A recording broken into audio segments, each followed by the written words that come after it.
নমস্কার বন্ধুরা, সবাই কেমন আছেন? আজ আবারও একটা খুব সুন্দর একটা রেসিপি নিয়ে এসেছি।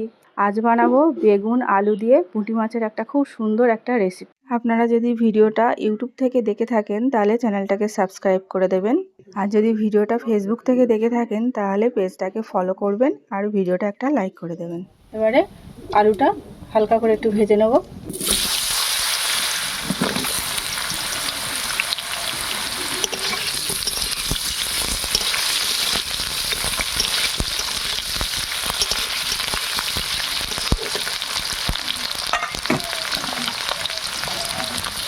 সামান্য একটু নুন দেবো।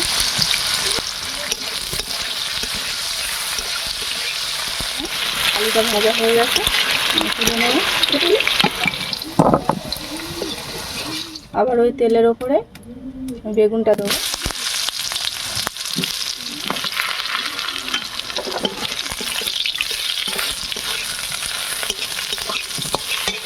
সামান্য একটু নুন,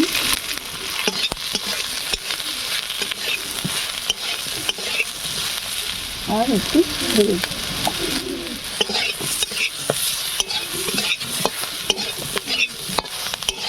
এখানে বেগুনটাও ভাজা হয়ে গেছে, এবার আমি তুলে নেব। এখানে আলু আর বেগুনটা ভাজা হয়ে গেছে।